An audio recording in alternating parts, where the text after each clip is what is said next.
Ciao e benvenuto o benvenuta in questa ulteriore lezione della sezione del sistema dei permessi in cui tratteremo questo punto relativo alla condivisione di documenti con utenti esterni all'organizzazione, quindi esterni all'account Office 365 dell'organizzazione. Quindi vedremo quelle che sono le regole generali, nel senso che andremo a creare degli oggetti dedicati alla condivisione con utenti esterni per non aggravare la gestione delle autorizzazioni all'interno del sito SharePoint. Vedremo come fare la condivisione con utenti anonimi, anonimi non nel senso che non sappiamo chi sono, ma nel senso che non hanno un account Microsoft né Office 365 né privato, quello gratuito. Come si fa la condivisione con gli utenti invece che sono autenticati, che sono quelli che al contrario hanno un account Microsoft Office 365 o privato. Poi andremo a vedere come inviare un collegamento senza messaggio, che è sicuramente il modo più semplice, ma si va ovviamente a condividere un link che poi tutti possono aprire e vedremo quali sono le precauzioni da prendere.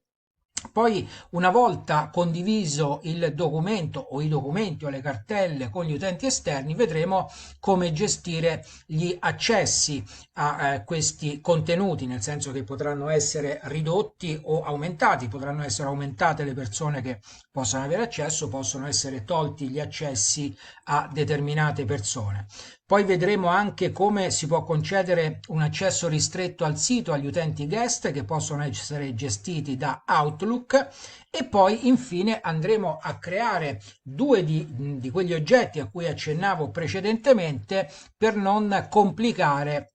la gestione degli accessi al nostro sito SharePoint. Creeremo una raccolta di documenti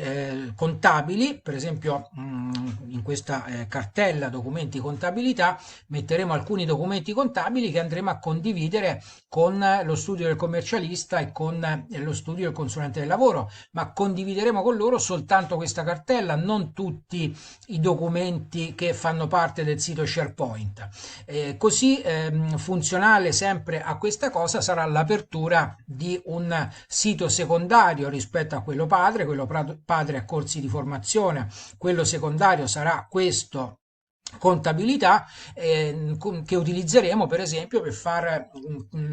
gestire i contenuti allo studio del commercialista, allo studio del consulente del lavoro. In questo caso potremo andare ad attribuire per esempio anche un controllo completo su questo sito, perché comunque chi avrà accesso a questo sito non avrà accesso alla visione dei contenuti del sito padre corsi di formazione.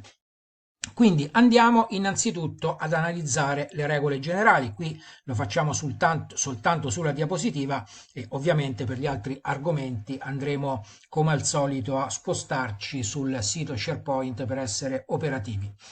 Quindi dicevamo che le regole generali riguardano il fatto che è bene non complicare la gestione delle autorizzazioni all'interno del sito SharePoint. Quindi innanzitutto bisogna vedere se lo SharePoint Administrator ha la possibilità di condividere i documenti con utenti esterni, perché a monte dall'amministratore o dal Global Administrator questa possibilità potrebbe essere stata negata. Se l'amministratore o il Global Administrator hanno negato questa possibilità, nemmeno lo SharePoint Administrator potrà condividere documenti con l'esterno, tantomeno lo SharePoint Administrator potrà autorizzare membri del sito a fare questa condivisione. Nel caso in cui invece questa autorizzazione sia stata concessa dall'amministratore o dal Global Administrator, allora sicuramente è bene creare delle apposite raccolte documenti. Se dobbiamo condividere dei documenti con utenti esterni, come dicevo prima, con lo studio del commercialista, con lo studio del consulente del lavoro, sicuramente è bene fare una raccolta documenti, come l'ho chiamata prima, documenti contabili, e condividerò soltanto quella con loro, non tutti i documenti. Oppure un sito secondario, come abbiamo visto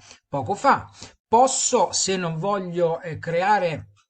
una raccolta documenti apposita o un sito secondario, posso creare, come abbiamo visto nella lezione precedente, in quella precedente ancora, un gruppo di SharePoint a cui attribuire un certo livello di autorizzazione e poi all'interno del quale mettere soltanto le persone che voglio, per esempio gli operatori dello studio del commercialista, del consulente del lavoro, oppure posso andare ancora più in basso a scegliere un livello di autorizzazione soltanto sui file di una determinata raccolta.